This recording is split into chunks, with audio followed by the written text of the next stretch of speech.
Gracias por acompañarnos esta mañana. Continuamos y estamos llegando casi a la recta final de esta serie de estudios del fruto del Espíritu.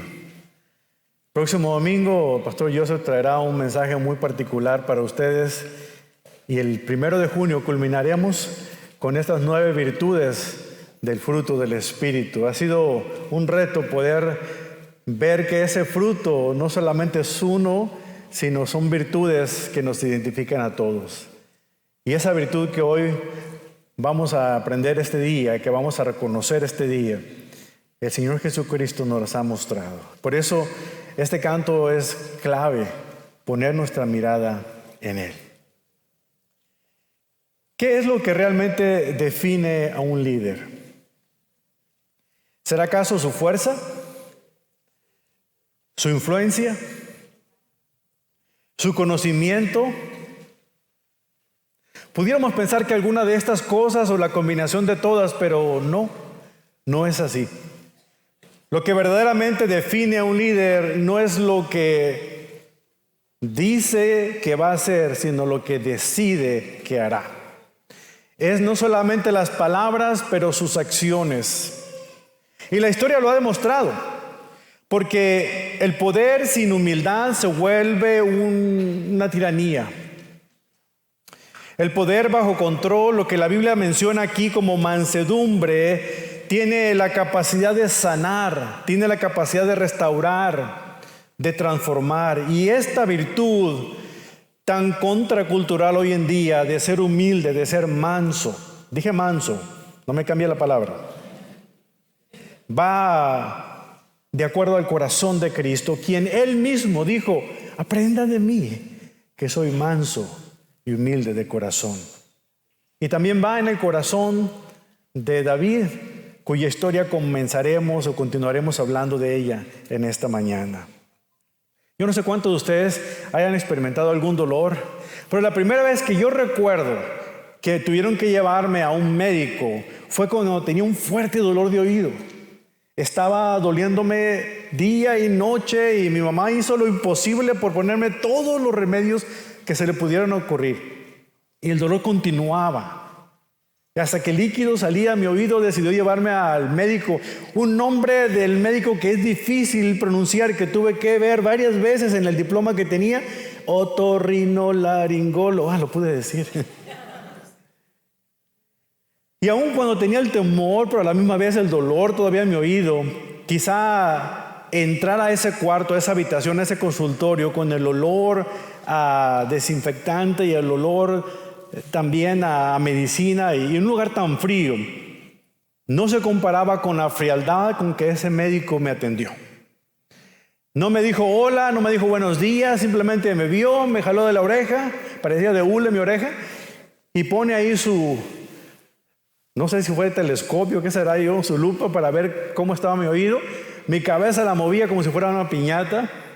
Y ya después el diagnóstico. Tenía una infección muy fuerte, se me había reventado el oído. Y así. No sé si el hecho de que me haya puesto unas gotas fue lo que hizo que me calmara, o haber salido de esa oficina donde yo me sentía tan mal. Pero daba gracias a Dios de que se hubiera terminado la consulta. En aquella ocasión aprendí una cosa bien grande. No eran sus diplomas y todos los logros que había alcanzado este médico. Ese día aprendí algo importante. El conocimiento, si no te va acompañado de compasión, podrá sanar el cuerpo, pero lastimar el alma. ¿Y cuántas veces nuestras palabras lastiman más que cualquier tipo de esfuerzo físico que hagamos contra alguien? Por eso es muy significativo que el apóstol Pablo haya incluido precisamente ahí en su lista de estas virtudes del fruto del Espíritu en Gálatas capítulo 5, versículo 22. ¿Se acuerdan? Mas el fruto del Espíritu es amor, alegría, paz, paciencia, gentileza, bondad, fidelidad, mansedumbre y control propio. La palabra mansedumbre en griego es prautes y significa no debilidad, sino poder bajo control. Eso es lo que el significado de esta palabra. Otras palabras como templanza, como tolerancia. Pero cuando viene a nuestra mente ese poder bajo control, podemos pensar en un caballo salvaje que con tanto esfuerzo ha sido domesticado. El caballo puede seguir teniendo la misma fuerza de galopar con tanta furia como quisiera, pero ha sido domesticado y ahora se deja llevar, se deja guiar por unas riendas débiles de cuero que el jinete pone sobre su cabeza. Fuerte como el acero, pero envuelto en terciopelo. Así es la persona que aprende a ser mansa, humilde. Jesús es el mejor ejemplo de una persona así, de una persona humilde, de una persona mansa. En Mateo 5:5 Él dice: Dios bendice a los que son humildes. Haz un espacio particular. Dice, porque ellos van a heredar la tierra. Y más adelante, en Mateo 11, versículo 28, dice que Él extiende esta invitación para todos los hijos, los seguidores de Cristo, diciéndoles: vengan a mí, todos los que están cansados y llevan cargas pesadas, y yo les daré descanso. Pónganse mi yugo, déjenme enseñarles, porque yo soy humilde y tierno. Si alguna vez han visto ustedes un yugo de madera, en aquel tiempo donde se araban las tierras con bestias de carga, con bueyes, a uno más experimentado, más grande, le colocaban un novillo, uno más jovencito, y el yugo unía la cabeza del buey más experimentado con aquel que era joven e impetuoso. Y ese yugo permitía que el más experimentado llevara y condujera y enseñara al otro a caminar lento y pausado. Jesús dice: pongan mi yugo sobre ustedes, yo he experimentado muchas cosas, aprendan de mí, que soy manso y humilde de corazón. Humilde y tierno, así es nuestro Señor. Su mansedumbre se manifestó no solamente con las palabras que Él decía, hermanos. Su mansedumbre fue la decisión voluntaria que tuvo de ir a la cruz a morir en favor de la humanidad. Él tenía todo el poder, pero eligió ofrecer gracia y misericordia. Y esa es la esencia de la mansedumbre. No es pasividad, es control propio, es fuerza canalizada. Es poder bajo control, de alguien que elige servir en lugar de mandar, de gobernar. Una autoridad que decide amar en lugar de imponer. Y eso es lo que vemos en la historia que vamos a estudiar en este momento. La historia de un rey que tenía una autoridad total, que en lugar de imponer su poder, eligió restaurar. David como rey lo tenía todo. Tenía control. Pero su grandeza no se reveló en lo que podía hacer con ella, sino en la decisión que hizo de poder extender gracia, misericordia y restauración. Él mostró compasión, mostró mansedumbre, mostró humildad. Era fuerte como el acero, pero se portó suave como el terciopelo. Y esto nos lleva a la idea central de este mensaje esta mañana, porque la verdadera grandeza no se mide por el poder que ejercemos, sino por la gracia que ofrecemos. La verdadera grandeza no se mide por el poder que ejerzamos, sino por la gracia que ofrezcamos. Esta gracia cobra vida en el segundo libro de Samuel, capítulo número 9. Ese capítulo completo contiene una historia maravillosa acerca de la gracia de Dios.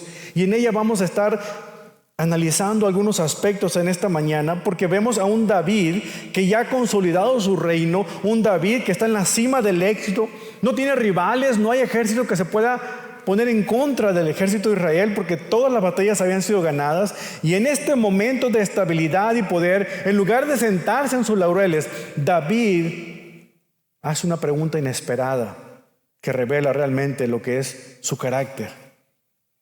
¿Queda alguien de la familia de Saúl a quien yo pueda mostrarle bondad por amor a Jonatán? Porque este es un acto de misericordia. ¿Por qué buscar a alguien de la casa de su antiguo enemigo que estaba procurando matarle? ¿Qué fue lo que le motivó? Bueno, la respuesta de esta pregunta está en la historia de David. Porque detrás de cada acto de gracia, detrás de cada acto de misericordia que podamos tener nosotros, hay cicatrices que marcan el alma. Y la historia de David no comienza en el trono, comienza en el campo, cuidando las ovejas de su padre. ¿Ustedes se acuerdan de aquella historia en 1 Samuel capítulo 16? ¿Se acuerdan cuando David fue invisible para su propia familia? Cuando Dios envió al profeta Samuel a la casa de Isaí para ungir al futuro rey de Israel, Isaí le presentó a todos sus hijos. A todos ahí estaban enfrente de él. Todos menos uno, David. Solo cuando Samuel, desconcertado porque ninguno de ellos, Dios no le indicaba que ninguno de ellos era el ungido que él había escogido para ser el rey de Israel, le pregunta a Isaí, ¿qué, no tienes más hijos? Y entonces, como un pensamiento tardío, de otra manera como de desgano, dice, sí, hay uno, el menor, está ahí en el campo cuidando las ovejas. ¿Se dan cuenta? David no fue llamado desde el principio cuando todos los hijos de Isaí se presentaron. No fue considerado. Fue tratado como una ocurrencia tardía. Isaí ni siquiera menciona su nombre desde el principio. Sí, tengo uno más, el menor. Allá está, en el campo, cuidando las ovejas. Y lo manda a llamar. Y sin entender qué sucedía, David entra en la habitación y de pronto siente como que aceite tibio cae sobre su cabello hasta la nuca.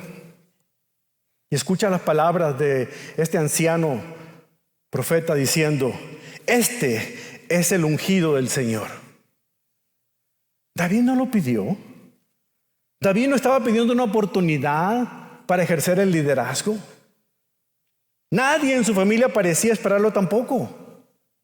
Y esto plantea una pregunta importante que quizás nunca hayas escuchado enseñar desde un púlpito, pero que vale la pena poder reflexionar. ¿Por qué David fue excluido en un momento tan importante?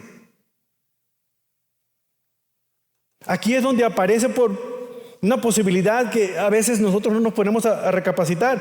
Cuando ustedes leen el Salmo 51, versículo 5, escuchan que David dice, pues soy pecador de nacimiento. Así es, desde el momento en que me concibió mi madre. Y la interpretación común de estas palabras de David es que él reconoce la naturaleza pecaminosa de cualquier ser humano, ustedes y yo incluidos. Pero, ¿y qué si esta frase está revelando algo muy personal de David? ¿Se han puesto a pensar en eso? ¿Y qué si David fue concebido fuera del matrimonio? No lo sabemos con certeza, pero algunos estudiosos sugieren que esta hipótesis podía explicar por qué David fue excluido cuando los hijos se presentaron delante del profeta. Tal vez su nacimiento representaba vergüenza familiar. Tal vez fue el hijo no deseado. Tal vez hay que nadie mencionaba, a menos que fuera necesario. El innombrable, dirían en algunas familias. No he escuchado que alguien enseñe de esto con frecuencia, pero encaja con la narrativa. Su ausencia no parece casual, su exclusión de la familia no parece accidental. David fue invisible para su familia. Lo habrá sido para su familia, pero no para Dios. Dios lo vio, Dios lo llamó, Dios lo ungió. Lo llamó desde el redil de las ovejas que él estaba cuidando.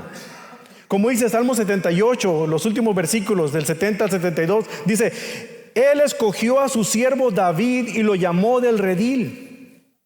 Tomó a David de donde cuidaba las ovejas y a los corderos y lo convirtió en pastor de los descendientes de Jacob, de Israel, el pueblo de Dios.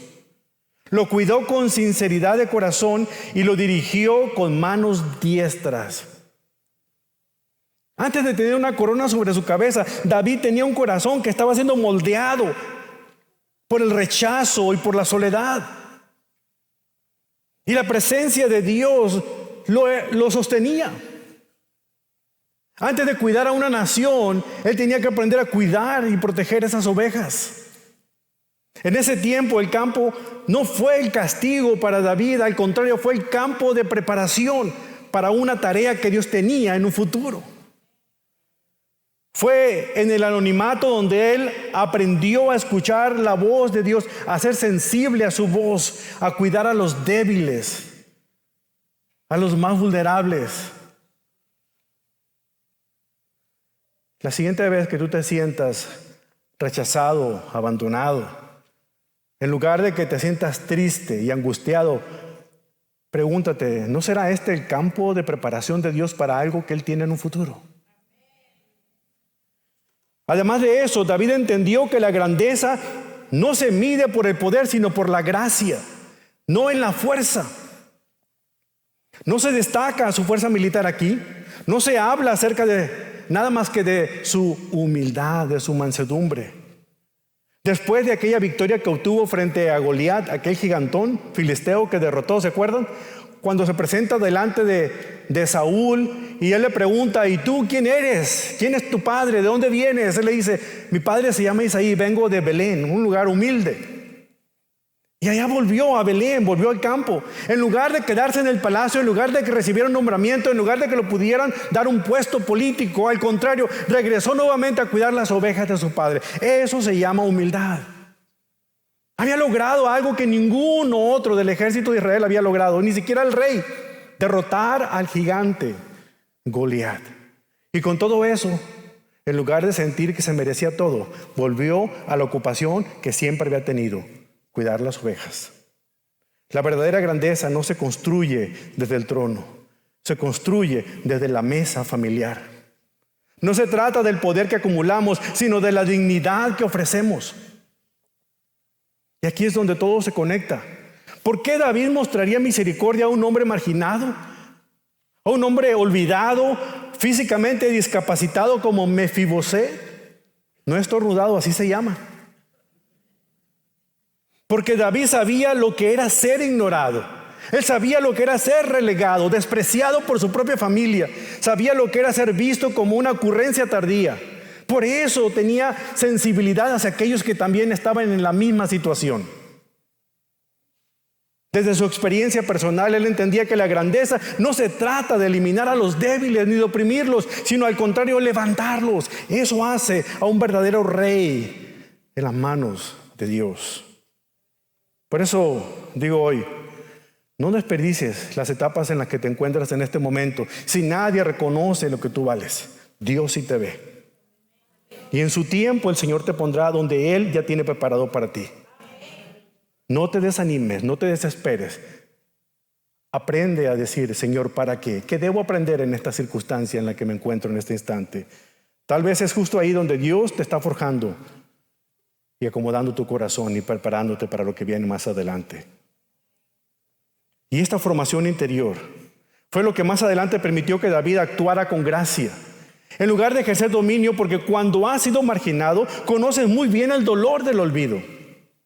Por eso David, y con todo el poder que tenía, no buscó venganza sobre la familia de Saúl, sino restauración. Vamos a ver en esta historia en 2 Samuel capítulo 9. Busca ahí en tu Biblia, 2 Samuel capítulo 9. Aquel muchacho, David, que una vez cuidó ovejas en el sol de Belén, ignorado hasta por su propio padre, ahora lleva una corona sobre su cabeza.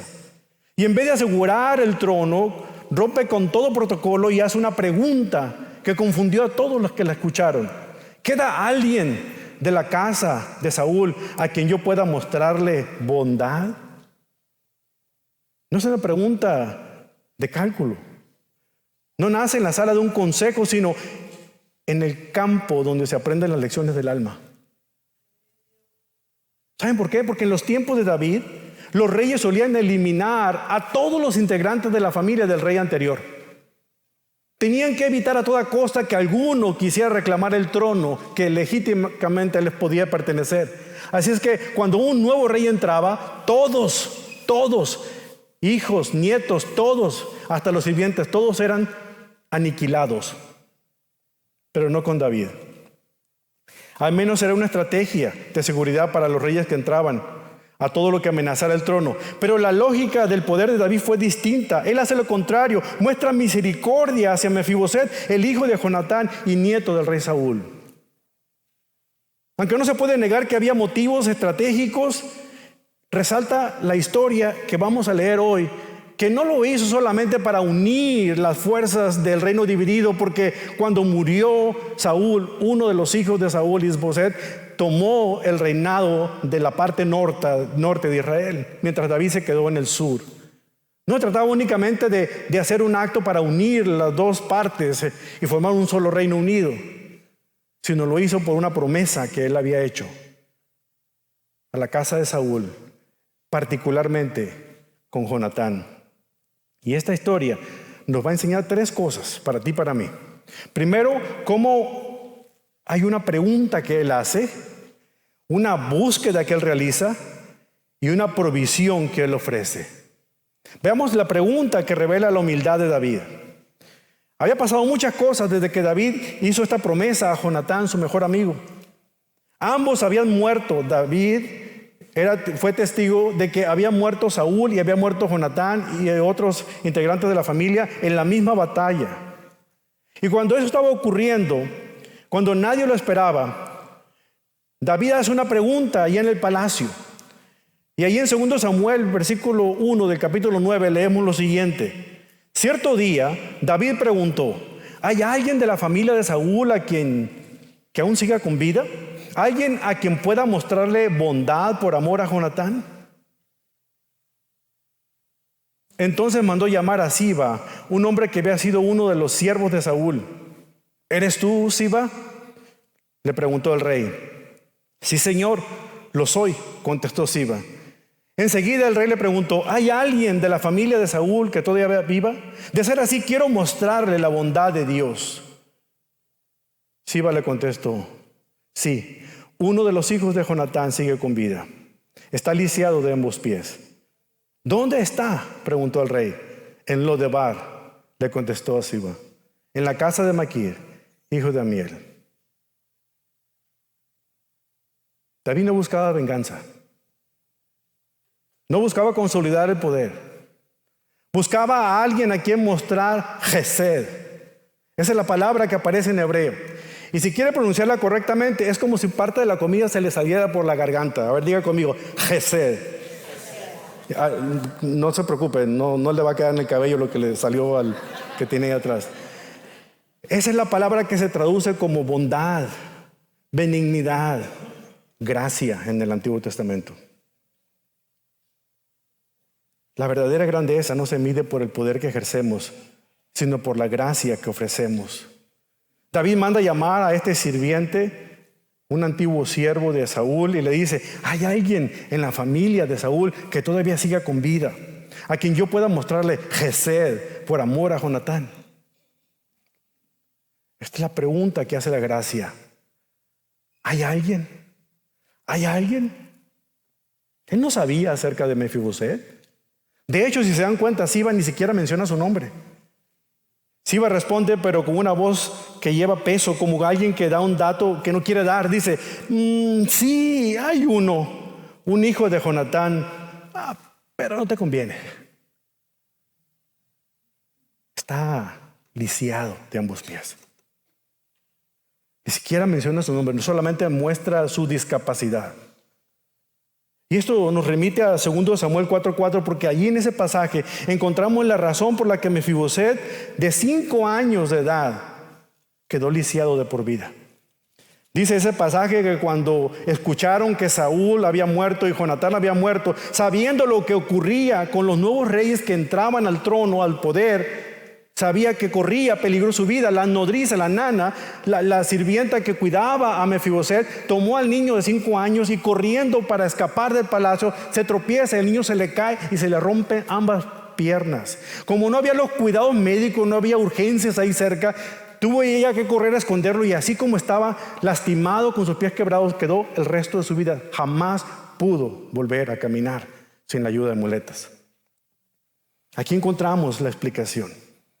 A David no le importa la situación de Mefiboset. Él simplemente pregunta: ¿dónde está? Porque la gracia no interroga. La gracia no dice: ¿qué fue lo que le pasó? ¿Cómo fue que quedó inválido? Simplemente pregunta: ¿dónde está? David sabe lo que es ser visto como una ocurrencia tardía. Él sabe lo que es visto con desprecio, ser visto con desprecio. Él sabe lo que es ser marginado. Por eso tuvo compasión de él. ¿Dónde está? Siba responde, está en Lodebar, en la casa de Maquir, hijo de Amiel. La palabra Lodebar significa sin pasto, sin pradera, sin vida. Era un lugar lejano, escondido, un lugar donde pensaba Maquir que nunca nadie encontraría a Mefiboset. Maquir era un amigo de la casa de Saúl y estaba protegiendo a este niño, ahora ya adulto, con su familia. Pero es un lugar donde pensaron jamás aquí se le ocurrirá al nuevo rey buscar. Es un lugar apartado, fuera del camino, en la parte este del Jordán. Nadie llegaba allá a menos que fuera invitado o que supiera o que quisiera esconderse de algo. Justamente no se le ocurriría a David buscar ahí a nadie de la descendencia de Saúl. No era el palacio, era una zona marginal. No estaba entre multitudes, estaba en el silencio, sin nombre, sin futuro, sin saber que la gracia lo estaba buscando. Quizá tú también vivas en este momento en un Lodebar espiritual y no sabes que la gracia te anda buscando. David no sabe quién va a encontrar en ese lugar. Es el lenguaje de la humildad. En el espíritu de mansedumbre que él tiene, dice, ¿dónde está? Porque la verdadera grandeza no se mide por el poder que ejercemos, sino por la gracia que ofrecemos. Y esa grandeza se revela no solamente en lo que David pregunta, sino en la acción que tiene, porque después de esto, número 2, lo manda a buscar. La búsqueda que revela su mansedumbre. Versículo 5. La verdad es que esta humildad se demuestra cuando usamos el poder no para imponernos, sino para levantar a otros. Ve el versículo 5, dice, entonces David mandó a buscar y lo sacó de la casa de Maquir. Maquir, hijo de Amiel, un hombre de influencia que protegía a Mefiboset, que vivía oculto en Lodebar. Pero David no busca eliminar a su rival, busca restaurar un alma. Imagínense la escena. Cuando llegan en el carruaje real, esos soldados, hasta la choza que estaba en medio de ese lugar árido, abandonado, y tocan a la puerta, y ahí de alguna manera por la ventana se asoma Mefiboset y ve el carruaje con el emblema real. Se asusta, ya como puede, toma sus muletas, va y abre la puerta y escucha las voces de esta guardia diciéndole, el rey solicita tu presencia, acompáñanos.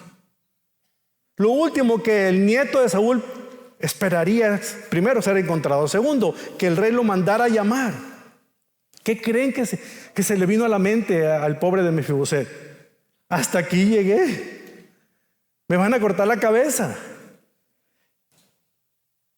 Y se acerca hasta el palacio. Es llevado al palacio. Fíjense versículo 6. Su nombre era Mefiboset. Hasta entonces se nos da el nombre.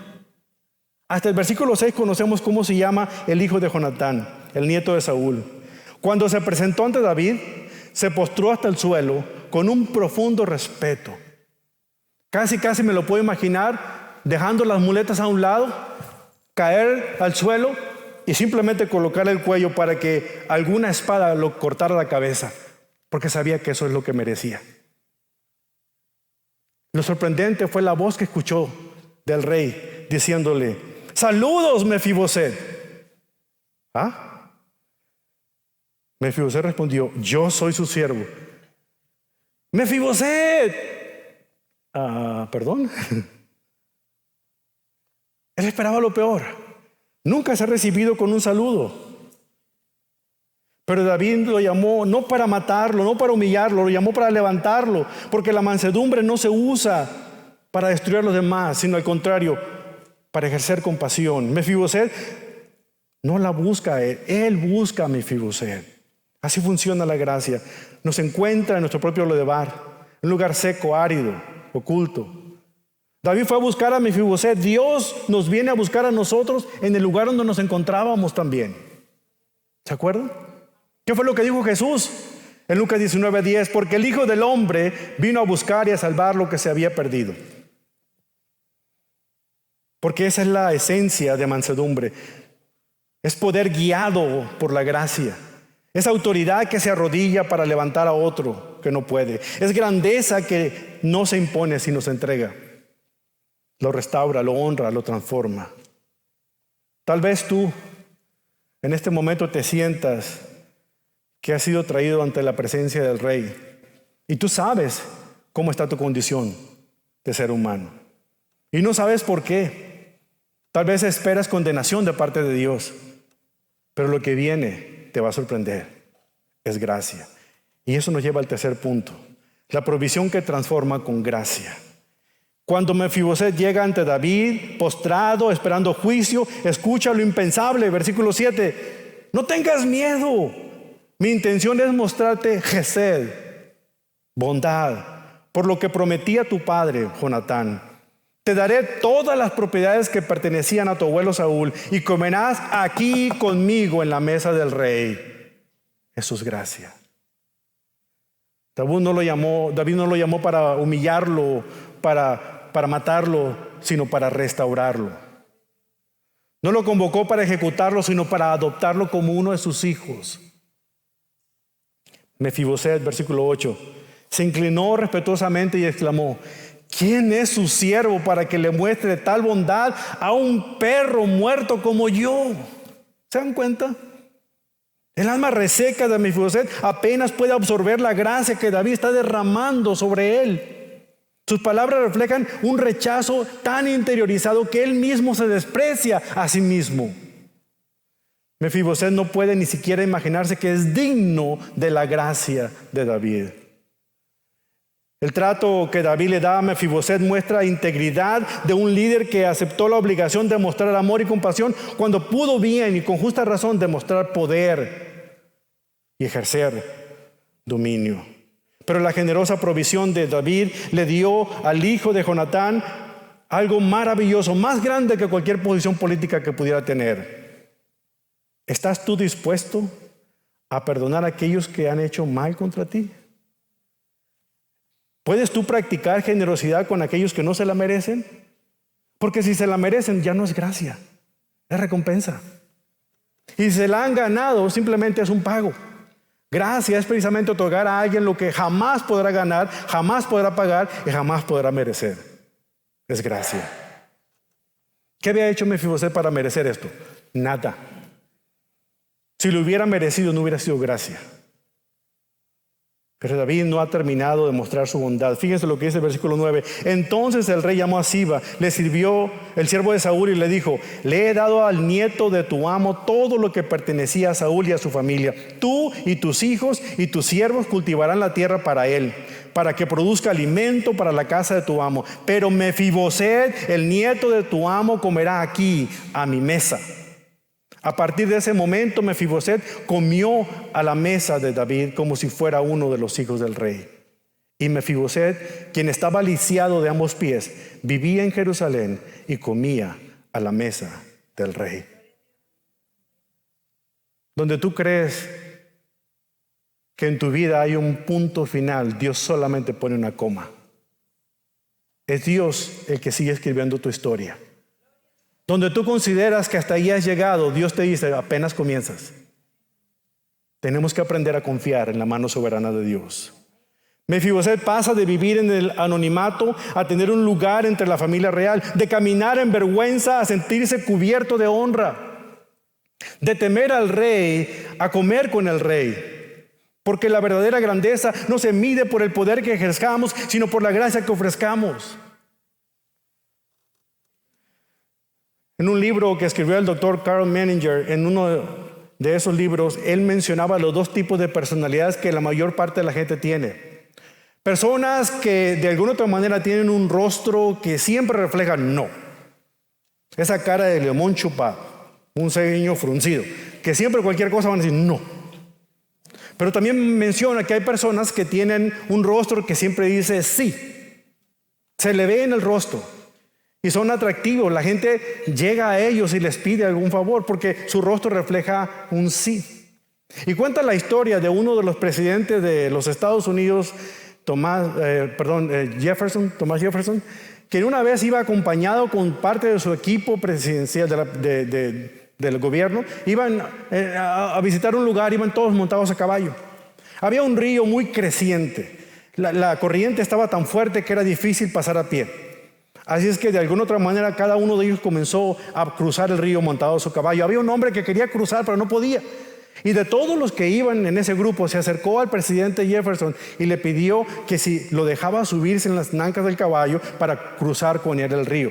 Y el presidente dijo, claro que sí, súbete. Se subió al caballo, cruzaron el río y ya estando a salvo, del grupo que iba con Jefferson le preguntan al hombre, oye, ¿por qué de todos nosotros escogiste precisamente al presidente de los Estados Unidos para pedirle un favor de que te cruzara el río? ¿Presidente?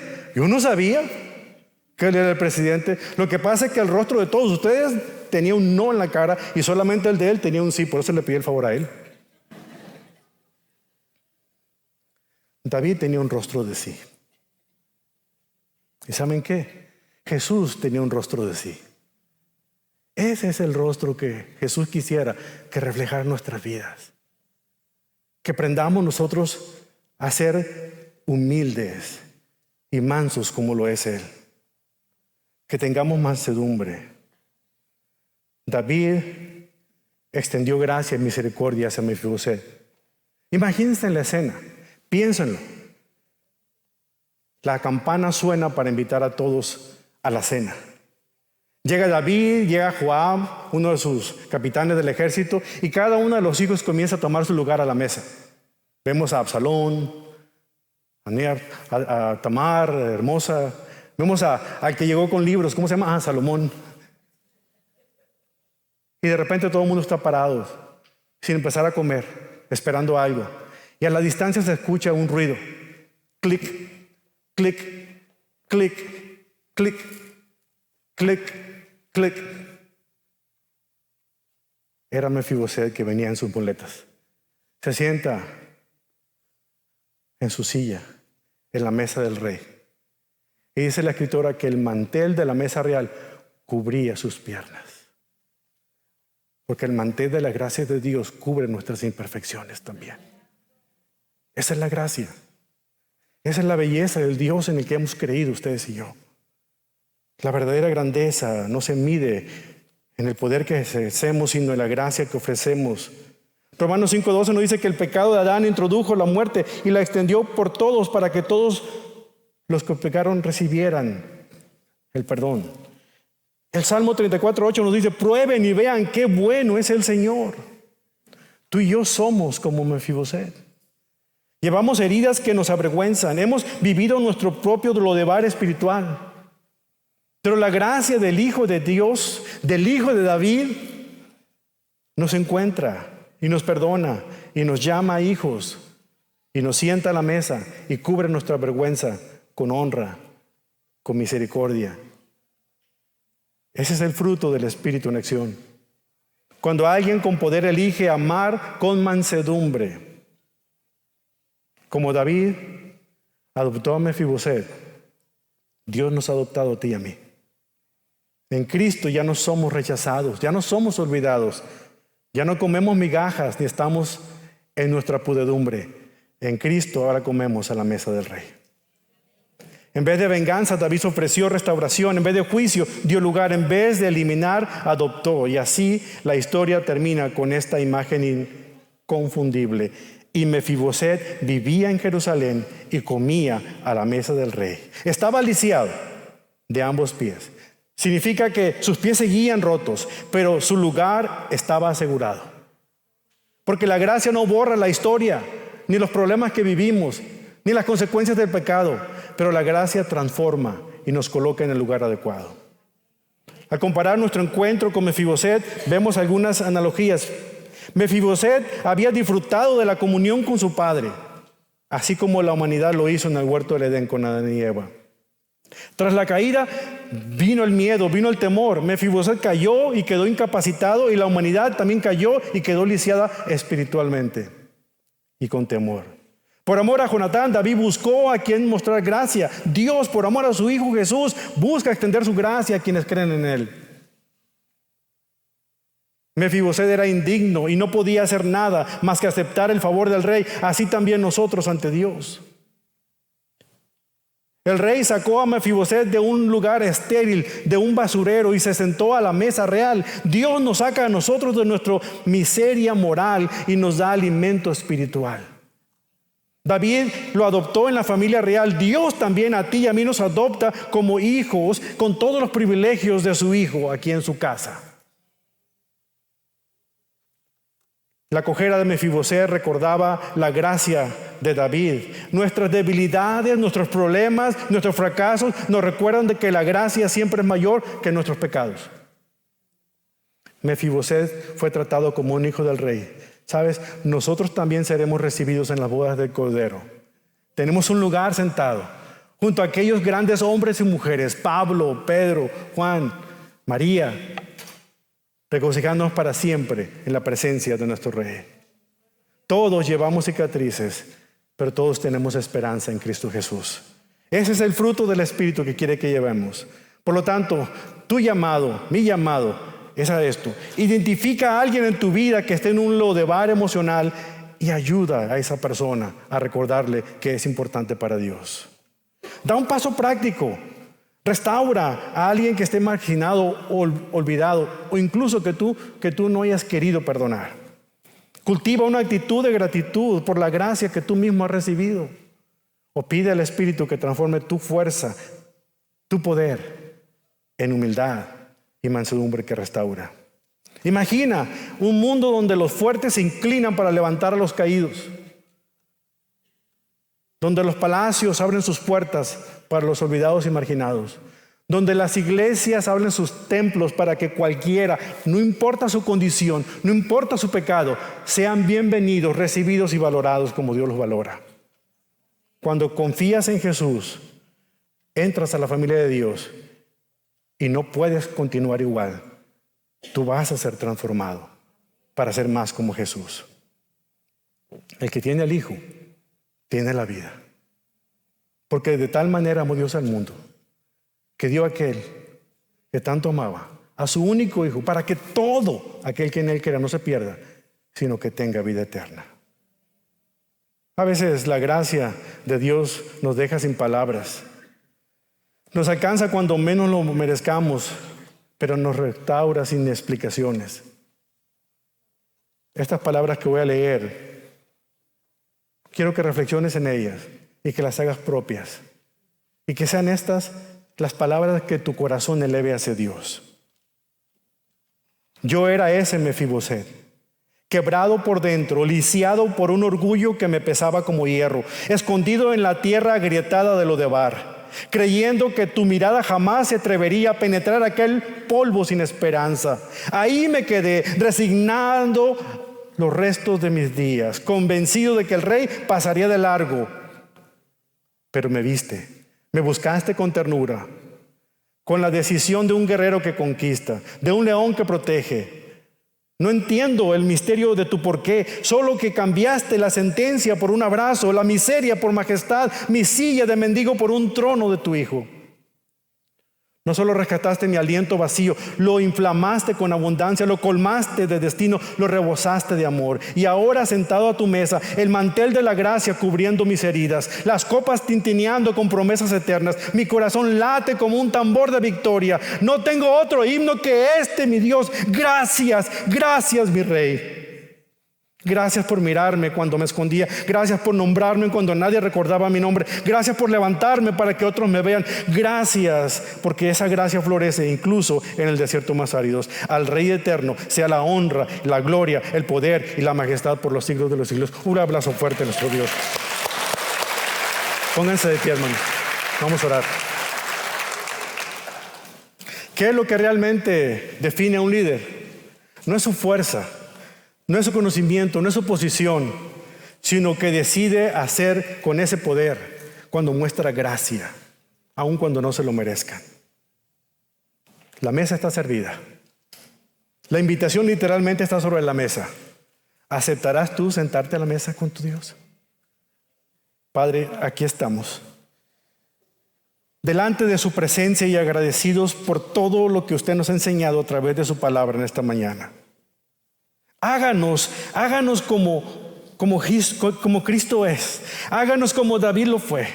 Háganos como el acero, firmes pero envueltos en terciopelo. Fuertes en carácter, suaves en el trato con los demás. Señor, que nuestra vida refleje la gracia que viene de usted, hasta que otros vengan a nosotros con un rostro que diga sí a su amor. Gracias por esta mesa. Gracias por esta invitación abierta. Esa invitación para cubrir nuestra vergüenza y llamarnos hijos. Reciba la honra, la gloria, la alabanza y el poder, para que ese mantel de su gracia cubra mis imperfecciones.